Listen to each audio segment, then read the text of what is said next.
This story is brought to your ears by all our fantastic supporters on Patreon.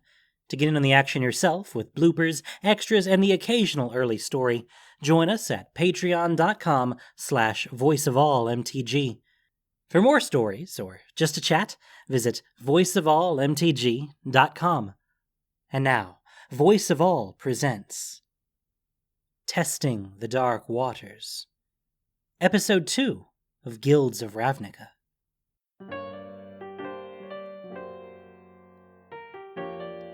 Not all mad scientists are born into money. Some of us have to earn it, and sometimes earning it isn't pretty. As I walk through the sewers beneath the 10th District, knee-deep in sludge, I ignore the bits of solid waste bumping up against the repellent spell covering my uniform. Instead, I focus on the palatial sprawl of the Undercity. The mesmerizing domes, stately columns, and an ornate arch inset with a relief depicting the signing of the Guild Pact. It's a dangerous sort of beauty down here. And if it weren't for the noxious gases and 500,000 gallons of urine and liquefied excrement floating steadily downstream, I'd say it were charming. No time for gawking, I'm afraid, Kelteth bellows, and I notice I've fallen several paces behind my Golgari guide. He's the most laid-back troll I've ever met, probably because he's constantly taking nibbles from that patch of iridescent mushrooms growing around his armpits. Eyes calm yet alert, he urges me forth. A rat's swimming in the sludge next to me. A scream wells up in my throat, but I tamp it down, not wanting Kelteth to think I'm unfit for this task. A rat's nearly the same as a lab mouse, right? Except lab mice don't have those froth-coated fangs, those menacing eyes, that mesmerizing squeak. I'm overcome with the urge to pet it right there on its furry snout. My hand reaches out, shaking, just a little closer. A chunk of pitted cement flies past me and hits the rat square in the head with a sploosh. It squeals one last time, then sinks down into the filth-ridden oblivion. I shake off the all-consuming thoughts I'd had. What the— sewer sirens.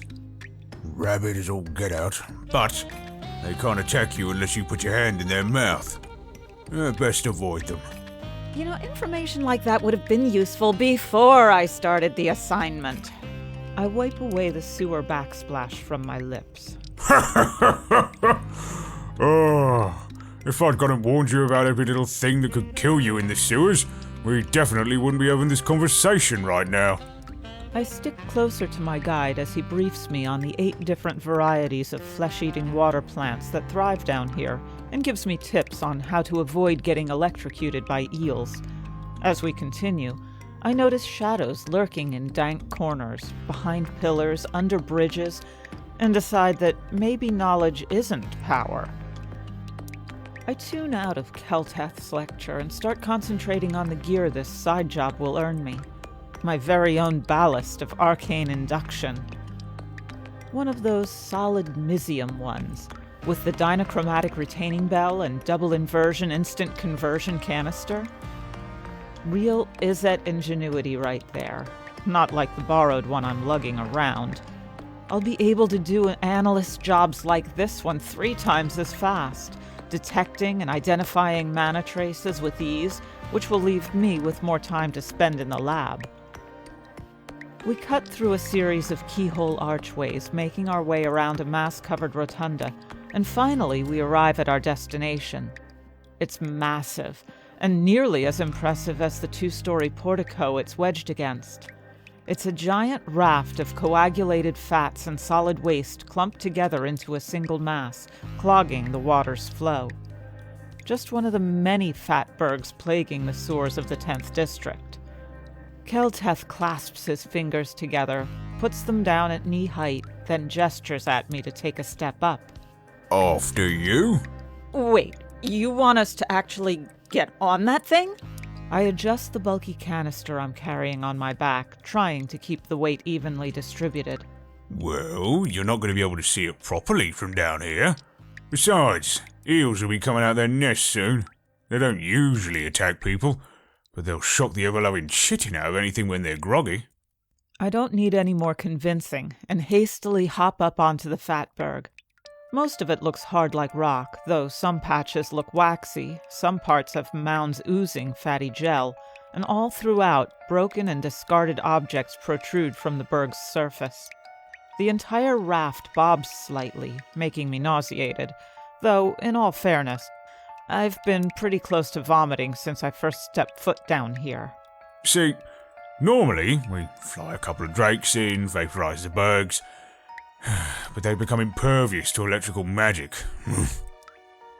This one's been bombed a dozen times. Not a scratch on her. He pats a fat protrusion lovingly. Impressive, isn't she? She's a beauty. All right. The anti-nausea spell is wearing off for sure. We'll have to make this inspection a quick one. So, I'll just look around and see if I can find any traces of what's causing this, okay? Take all the time you need. Kelteth says, settling down upon the berg. He pops a mushroom cap into his mouth, then molds a fat mound, fashioning a pillow behind him. A relaxed smile smears across his face as he leans back with both arms propped behind his head. I unholster my ballast rod and tap the mysium-plated canister slung upon my back. A hum starts up, the background noise of trace amounts of mana dispersed in the air. I grip the rod and wave the receptor coils around, collecting mana remnants until the round glass bell fills with the purple crackle of electricity. The energies cancel out and the hum fades down to nothing. I'm ready to begin. I aim the ballast's copper receptor coils at the surface of the fatberg, sweeping in slow, steady strokes back and forth. The canister raises in pitch, a sharp zip sound that indicates evidence of an artifact. Dig marks in the berg show it's long gone, though, probably scavenged by Golgari reclaimers. I keep moving forward. The dreck of the sewers knows no guild divisions. One moment I'm stepping over a pummeled warthog mask from some gruel festival, and the next I'm wincing at the sunburst helmet of a Boros soldier cracked right in two. Eventually I find another spot where the artifact once sat. From the warbling moan my ballast emits, I can tell it's a common Rakdos artifact, likely a half-burned effigy of an unfaithful lover or of an unscrupulous neighbor who'd borrowed a fire poker and forgotten to give it back.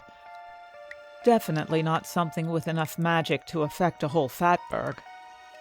But then the ballast starts making an odd sizzling noise it's never made before. It gets louder and louder as I reach the end of the berg. I look back at Kelteth fast asleep.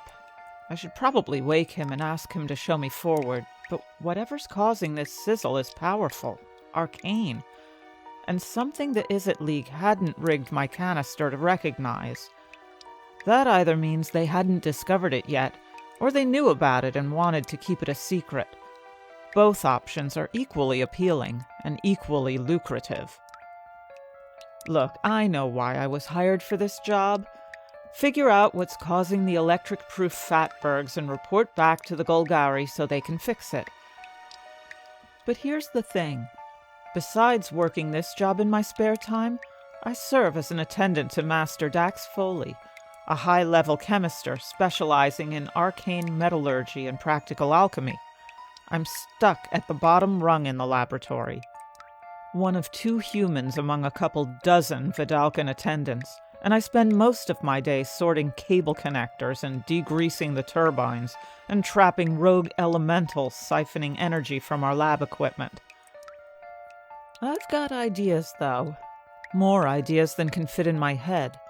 But so far it seems like I'll only get to move up when someone else dies or retires. The way the other attendants are gulping down rejuvenation spells, neither of those things is going to happen in a long, long time. So, if I'm going to make a name for myself, I've got to take risks. I step into the sewer water, then follow the sizzle down several pipes, each narrower than the one before. I come to a dead end, water flowing into an old and ornate grate, rimmed with ancient code and held fast with rusty bolts that probably haven't moved since Izzet still had his egg teeth. Turning back isn't an option, though. Not when I'm so close. I release the safety clasp on my canister, and a backflow of stored raw mana slips out and swirls toward the grate. The canister drains, causing the aged metal to glow red-hot, and as it expands, the bolts shiver, then pop loose into the water. 3 hard tugs and the grate comes free. I set it to the side and duck in. The flickering light, still caught in my glass bell, casts dancing shadows upon the curved walls of the tunnel. Shiny surfaces reflect light, but there's one spot ahead that's as black as pitch, floating upon the surface of the sewer water. Threads of magic swirl around it, an ominous red with sparkles of white. A spatial rift! Too late, I notice several eels headed toward me, weaving their way through the patch of strange plants growing around the rift. I scramble, trying to remember what Kelteth had said about avoiding electrical shocks. The water's too shallow here to dive, and there's nothing to grasp onto so I can climb out. Left without options, I hold my ballast rod out in front of me. The entire surface of the water lights up. Electricity flows into the receptors, but they're meant only for siphoning trace amounts of mana from their surroundings, not taking the full brunt of an electrical shock. The energy travels up the rod and the bell explodes into shards.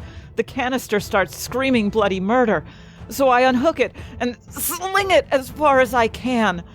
It hits the water, and seconds later, an explosion of electrical magic fills the sewer. For a long, long moment, my entire body seizes up and my world goes white. Finally, my thoughts congeal. I look around, neck stiff, skin smoldering. The rift is fine, and so are the plants all around it. Like nothing happened to them. Not a single leaf burnt, not a single petal scorched. Contact with the rift must have imbued them with immunity to electrical magic.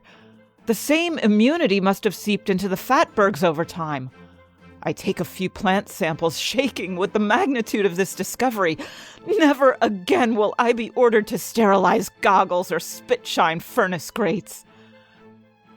I'd be lying if I said I hadn't noticed the pressure mounting within the Izzet League lately, although where it's coming from I don't know. The Ismundi have been demanding more significant discoveries and faster results. So much so that chemisters have resorted to running experiments day and night for fear of losing their labs. Well, I've got their significant discovery right here. So I'm storming over to see Master Dax right now and demanding that he gives me the promotion I deserve.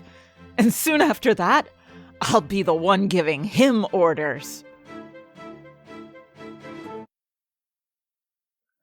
Turns out, the best ideas aren't formed when you've just had 10 eels worth of electricity jolting through your brain. Making nonsensical ultimatums to your boss, drenched in sewer water, frizzy hair gone white at the temples, and dragging 400 Xenos worth of broken and illegally borrowed lab equipment behind you, well, that just leaves you standing at the front steps of the lightning rod, a box full of your desk belongings in your arms. I'd watched as they revoked my access spells, took the infinitum key amulets from my neck, stripped me of my gauntlets. Now, I'm just a bare-fingered stranger to the building. All the checks and credentials that separated me from Demir infiltrators trying to steal our inventions, and Simic biomancers looking to poach chemisters for their labs, gone. Well, Master Dax can take my job and strip me of my title, but he can't revoke my dream. So, I've started a laboratory of my own in the boiler pit that runs beneath my apartment building. It's steamy down here, and it reeks of rust and ingenuity. I've scavenged most of the lab equipment I need, erecting a pair of makeshift mana coils fashioned from mysium scraps hammered thin as paper. They're holding for now, though, sending arcs of purple light nearly to the ceiling. I've baited traps for the electrical elemental I've heard flickering past in the quiet of the night. Yeah, the lab isn't much to look at, but it's coming along. All I'm really missing is one last thing. A knock comes at the door. In that box of desk belongings, I'd managed to sneak something past the Izzet guards who'd escorted me out of the building. Lab mice. Dead ones. Their little furry corpses tainted with the residuals of experimental magic. With the right coaxing, they often don't stay dead, which makes them highly valuable to Golgari reclaimers. I'd traded with a young reclaimer 6 ripe mice for him to find me a blast seeker willing to wield magic creations in an unsanctioned lab for an unconscionable amount of money. I don't expect much, but anything's better than risking blowing up half a city block trying to do it all on my own. Again. I answer the door. She's even less than I expected. Slightly built and doesn't look like she could lift a spectral converter if her life depended on it. But after my own experiences of being discounted again and again, I know people can be much more than they seem. I smile. You're here for the blast seeker position? I'm here if you're paying. Tamsyn Swaney. Call me Tammy and we've got a problem. Straightforward. I like her already. You've got experience? 5 years working at the Crucible as the blast seeker. After that, 2 in the foundry. References? None that would be caught dead talking to the head of an unsanctioned lab. Fair enough. How about a practical test then, just to see if we're compatible? We work for 3 hours straight, getting all the components of my experiment set up. Tamsyn is meticulous. She helps me hypercharge the mysium coils, cranking the handle with a fervor I've only seen in goblins. Then she slices my rift specimens with incredible consistency. I lay them in a shallow trough of rarefied vacuole penetrance, and then watch as the rift magic separates from the cellulose. Tamsyn even helps me to bolster spectral fields on the electrical orbs we'll use to administer the shocks. Finally, after we've run the serum through the centrifuge and filtered out the organic contaminants, we dispense it to the mice. We wait a full 5 minutes for the serum to take effect. Then, Tamsyn hefts the spectral converter with ease and conjures an orb of electricity. It bobs in the air like a ball of honey-colored lightning. The mouse looks anxious with those pale pink eyes, and then Tamsyn lets the orb rip. The mouse lights up like a fire elemental, so bright my goggles warm around the edges. Electricity surges with a violent force into that tiny creature, and it doesn't even twitch a whisker. It's completely impervious to the electricity. Not even a single strand of fur is scorched. This is amazing! We have to take this to the... I stop short. We can't do anything with these results. No one's going to take this finding seriously, not without humanoid trials. And I can't conduct those without board approval. What? Nothing. Greatest discovery of my lifetime, and I have to sit on it. I'll apply for official sanctions, of course, but that'll take months. The Golgari will stumble upon the truth well before that, and all of my dreams will be dashed once again. I sigh, then go to euthanize the mouse for dissection. Not my favorite part of the job, but you get used to the killing. I've got it. Tamsyn puts a white rag against the mouth of a bottle of Stonemaker vapors, turns the bottle over, then expertly smothers the mouse, so fast it doesn't even realize what's happened. The way she moves, so comfortable in her own skin. You can tell she's got tons of lab experience. If you don't mind me asking, why do you want to work in an unsanctioned lab? I mean, with skills like yours. Skills like mine got my last chemister killed. It was an accident, but the board didn't see it that way. They took away the things I held most dear. Tamsyn holds her bare palms out. The discoloration from the amplification stones embedded into the gauntlets she'd once worn are painfully familiar to me. My heart nearly reaches for hers, but I stiffen up. Keep emotion out of it. I can't afford to hire her, even with the pittance I've advertised. Now is not the time to complicate things. Well, thank you for coming. I'll let you know about the job next week. I've got a couple more applicants to interview. Are you serious? After what I just did? Oh, it was impressive, I'll admit. but it's only fair that I need this job, Libet. Maybe I'm desperate, but you are too. That's why we'd make a great team. You've got the big ideas, but you need someone who's good with details and who knows how to game the system. Sanctions aren't the only way to get laboratory approval. I know some people who know some people. I can get your lab declared an innovative niche workshop. You know how to do that? How? Hire me and I'll tell you. You've got something special here and I want to be a part of it. Please, you won't regret it. Oh, I know I'll regret it. But you can't dangle lab approval in front of a self-proclaimed chemister and expect her not to bite. I'll take care of you. You'll take care of me. Long as my paycheck is on time, we've got no problems, right? Right. Izzet League likes its oversight and its protocols. But the rules are made to be broken. Tamsyn had worked wonders. The Laboratory of Elemental Metastream Dynamics and Coil Field Fractalization is now one of the labs officially recognized by the Asmundi. Yes, it's a mouthful, but Tamsyn had said that the more descriptors I used, the less likely it would be for someone to scrutinize what we're actually doing. My incredible blast seeker steps into the lab and catches me admiring the place. A couple of things I need to tell you. Nothing big. If anyone comes knocking asking for a Master Chemister Beckham, tell them she's away at a conference and won't be back for a week. And the official number of attendants we have is 12. Memorize their names and the errands they're out running. Each has a backstory to make them more believable. Lastly, if you're caught and interrogated, you never knew me. Did you blackmail a member of the board to get this pushed through, or what? She doesn't laugh back. But you didn't, right? I thought you were serious about your science, Libet. She stares me down. I don't dare blink. I took the liberty of putting out an ad for test subjects. They're all in the waiting room. We have a waiting room?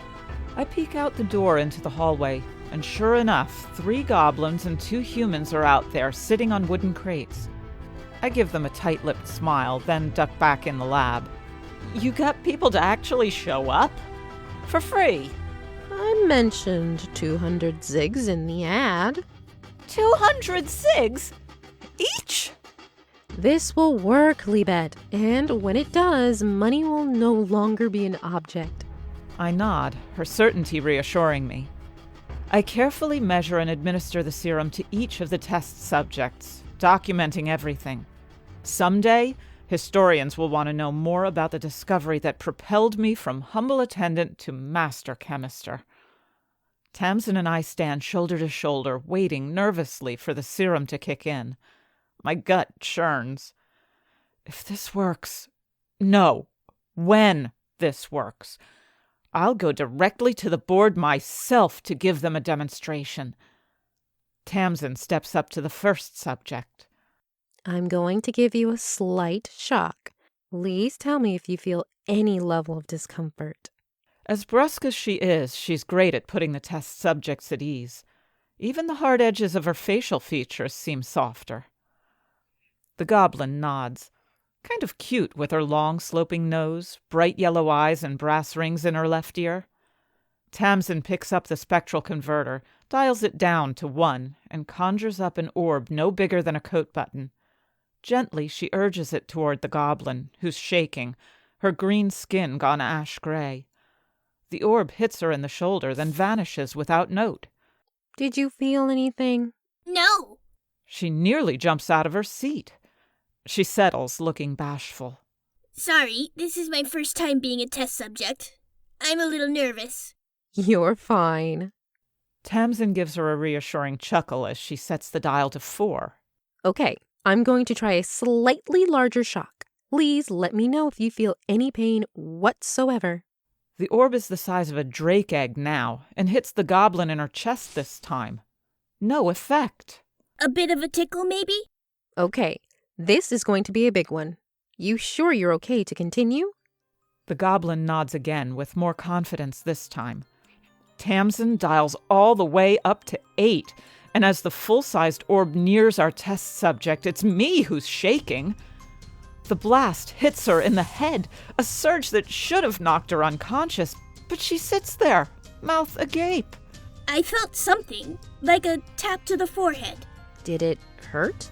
Tamsyn offers the goblin a cup of water to calm her nerves. The goblin drinks it down rapidly, still trembling. Not a bit. This is amazing. What was in that stuff you gave us anyway? I mean, I know you can't tell me.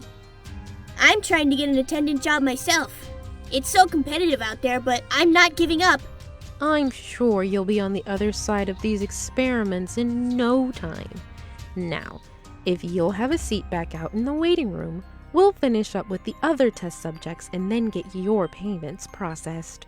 Sounds great. The goblin shuffles off, a lightness in her step. The other 4 tests go exactly the same, successes all around.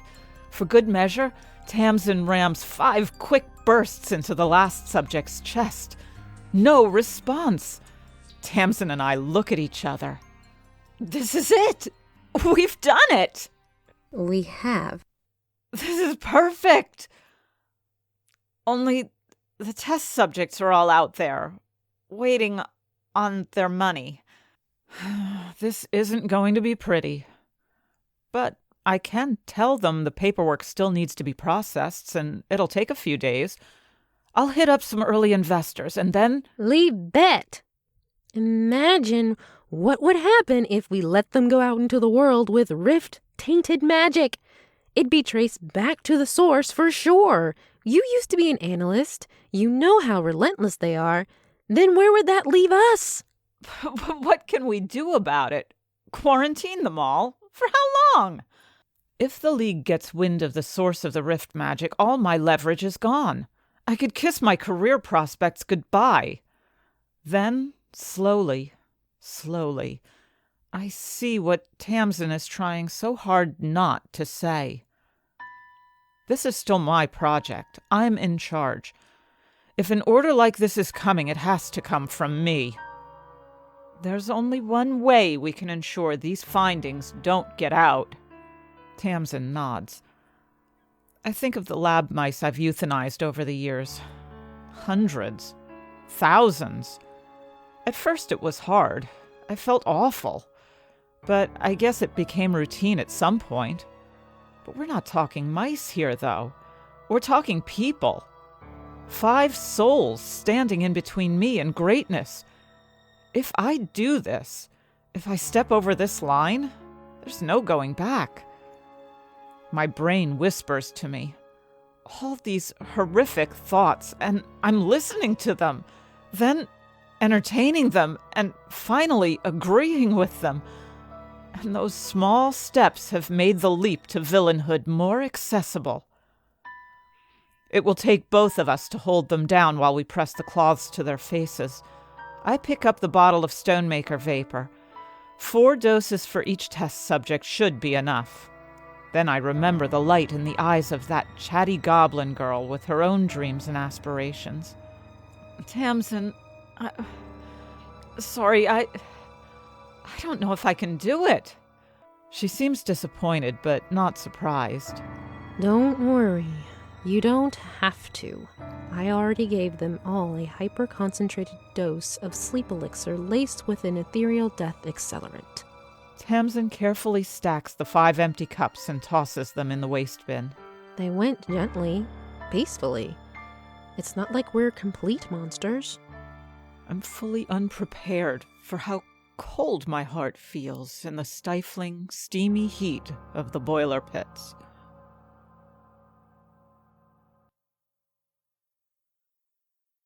I'm not sure what I've gotten myself into, but I know how to get myself out. All I need is 2,000 zigs to pay Tamsyn the money I owe her. Then I'll shut down the lab, have a mind mage wipe my memories, and get on with my life. My options are limited and my time is short. But there's one way to get the money in a hurry. I scour the postings for test subjects at the Crucible, looking for the highest paying experiments. I sign up for as many as I can and hope for the best. The first couple go without a hitch. The The 20 injections down my spine barely hurt, and that minor explosion when fire and water magic had mixed. I hadn't really needed all my eyelashes anyway. The third experiment, I find myself trekking through the heart of the Simic Combine. To say that I have reservations is an understatement. Pushing the boundaries of elemental science is one thing, but tinkering with bioengineering gives me pause. It's dangerous, unnatural. But Simic Biomancers pay test subjects 3 times as much as Izzet chemisters do. So, I soothe my fears by imagining the 700 zigs soon to be clanging in my pocket. Their labs make my skin crawl. Great vats of blue-green liquids, silhouettes of something moving inside with more arms and legs than anything ought to have. The amount of paperwork they make me fill out is daunting. A full medical history, a psychiatric profile, and a liability waiver requiring the contact information for my shaman in case of emergency, and a description of burial rites should the worst happen. I'm on the penultimate page of the final questionnaire when I come to a stumbling block. Have you been exposed to any regrowth helixes or irradiated enchantments in the past 7 days? My hand trembles, but I mark no, even though I had a dose of each in my experiments this morning. I can't afford to skip out on this one. They administer the test, hooking me up to a half-dozen hoses and tubes, delivering their mystical potions to my veins. I immediately feel lightheaded. Are things all right? Are you okay to continue? The lead biomancer is human, but reptilian scales glisten all along his skin. His lidless eyes are as black as that spatial rift had been, and I fear I might fall right into them. I swallow my nerves and nod. Every single one of my arm hairs start to itch as Simic magic transforms me from the inside out. The tingling sensation hits me in the marrow of my bones, and before I know it, my teeth are reshuffling, becoming jagged and ragged like a mouthful of fangs. My spine is twisting, growing, each vertebra lengthening, reaching out into sharpened points. And the warm brown of my skin turns an ashen gray, rough like old leather. I stare at my hands as silver blue claws erupt from my nail beds. Something's definitely not right. You sure you haven't been exposed to regrowth helixes lately? I try to answer him, to admit that maybe I had, but there's so much froth spilling out of my mouth, I can't talk through it. Disoriented and terrified, I rip the tubes from my arms. The Biomancer tries to subdue me, but I drag my claws through his lab coat, through his scaly flesh, then flee as fast as I can. I rush down the corridors, hundreds of bloated faces staring out at me from fluid-filled growth vats. The corridor opens into an atrium with a large reflection pool that casts shimmering light all around me. I feel like I'm drowning. I fight my way to the exit, gasping for breath as the air hits my face, but I don't stop running. There's only one place deserving of a monstrous wretch like me. The sewers.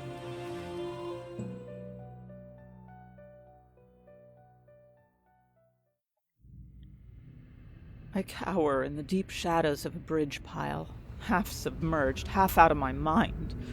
I'm so hideous. Even the sewer sirens won't come near me. I think this is the end, that my life can't get any worse. But then Tamsyn rounds the corner, spectral converter conjuring an orb that lights up the sewer. Shadows dissipate, and I'm seen. Libet? Tamsyn, I'm still short on your paycheck, but if you give me a little more time, I can... You know this isn't about money. Yeah, I got that feeling. Back when you told me about accidentally killing your chemister. That was a lie, wasn't it? You got me. You killed him, on purpose. There was no chemister, Libet. I was never a blast seeker.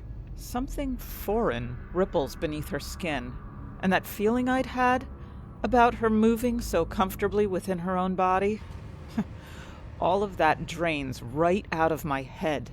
And I never worked in the Crucible or the Foundry. Too many deterrents and security measures, but small labs like yours are easy to infiltrate. And, if you time it right, you can catch a genius on the rise. You really think I'm a genius? I shake off the stroke to my ego and concentrate on what's important. You're a shapeshifter. And then I realize a Demir spy. In the flesh. Her skin ripples again. At least, close enough to it. Damn, and she was so good in the lab. Really knew her stuff. Now, when you said genius, did you mean it in a literal sense, or... But before I can get clarification, I catch a glimpse of something approaching us fast. Wings crack like sails bitten by storm winds. Yellow eyes burn like fire. An arc drake, sent down here to break up the Fatbergs, is flying right toward us.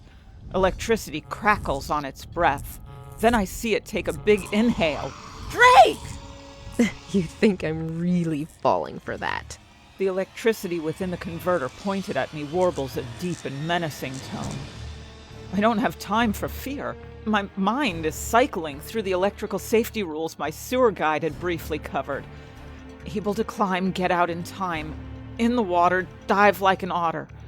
I dive deep, hold my breath, and hope for the best.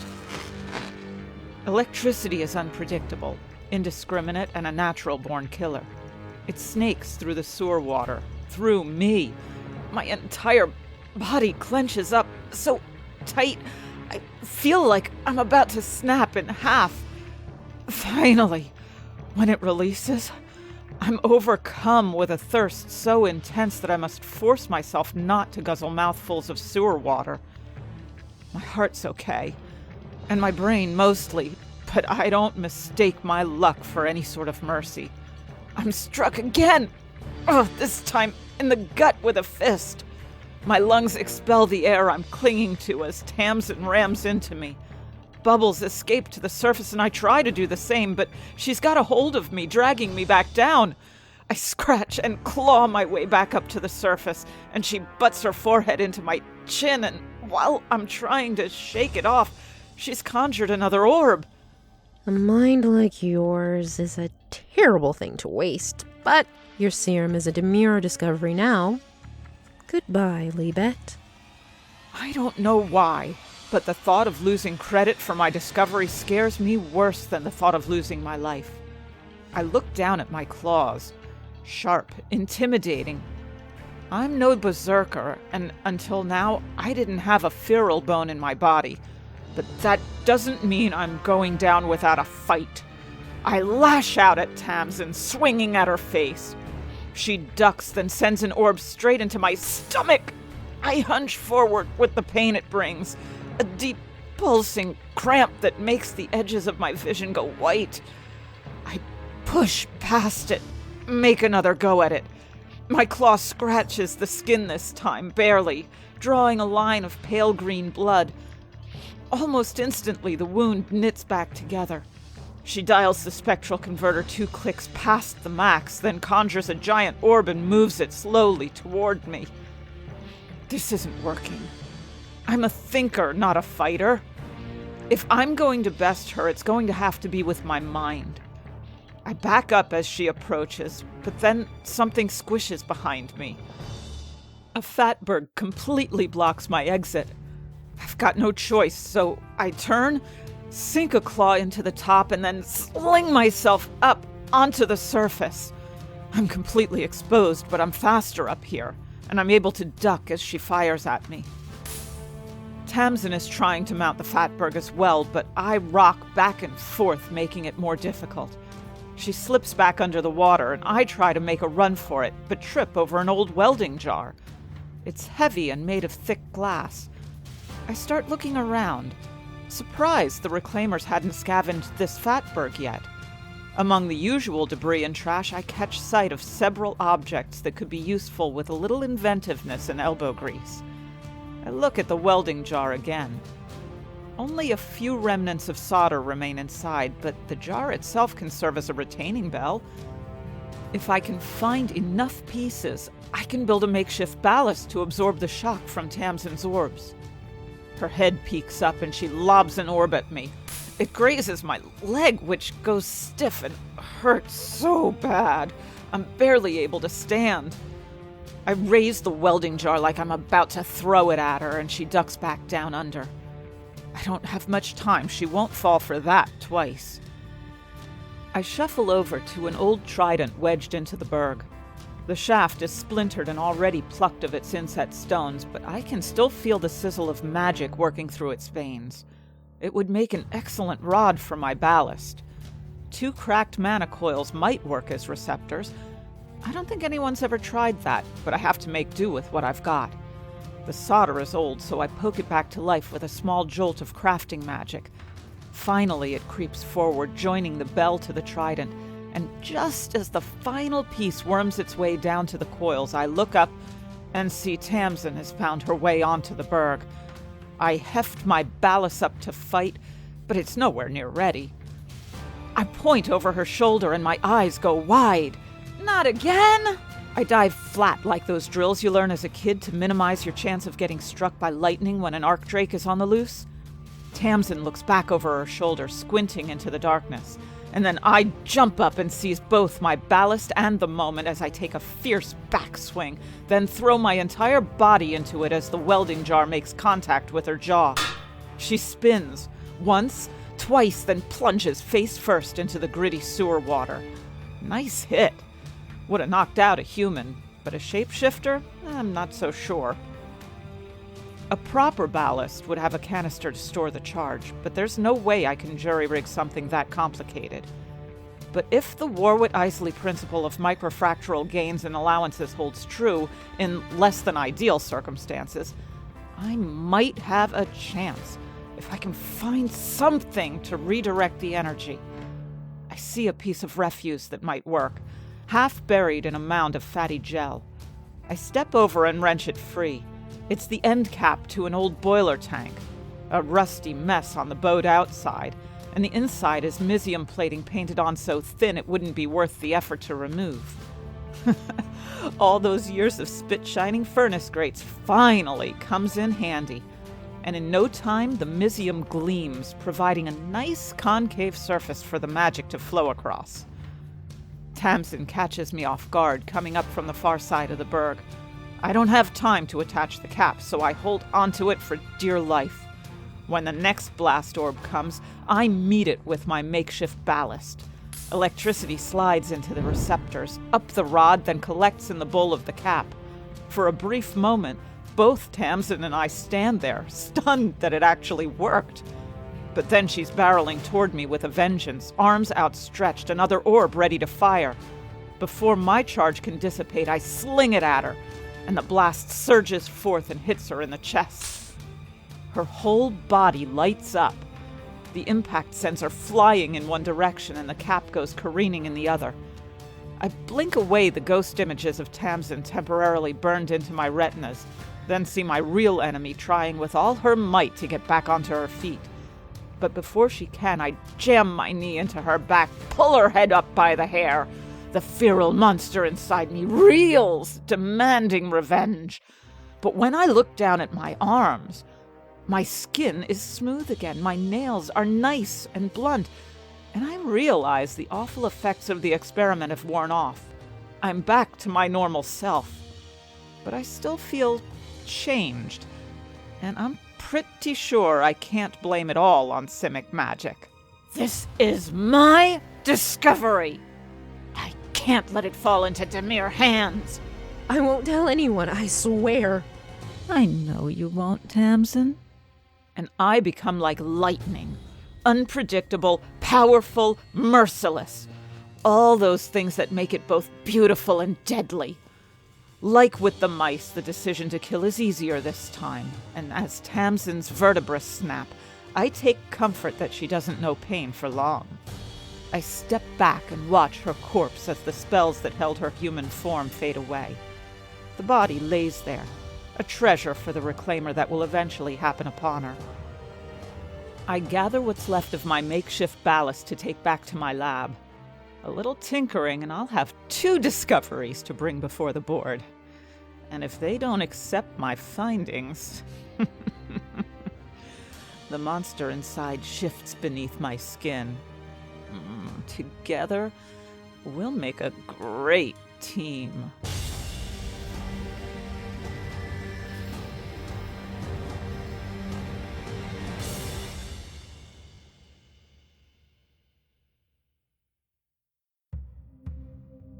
Thank you for listening to this production of Voice of All. As listener-supported entertainment, we rely on you not just for the voices of the characters, but also to keep us going and growing. If you enjoyed what you heard, please support us by rating and reviewing us on iTunes, or following us on SoundCloud, Stitcher, and Google Podcasts, or just plain sharing with your friends. You can also support us financially on Patreon for exclusive perks. Testing the Dark Waters was written by Nikki Drayden. The podcast was produced and edited by Gin Dokeshi, with sound editing by Liz Jones.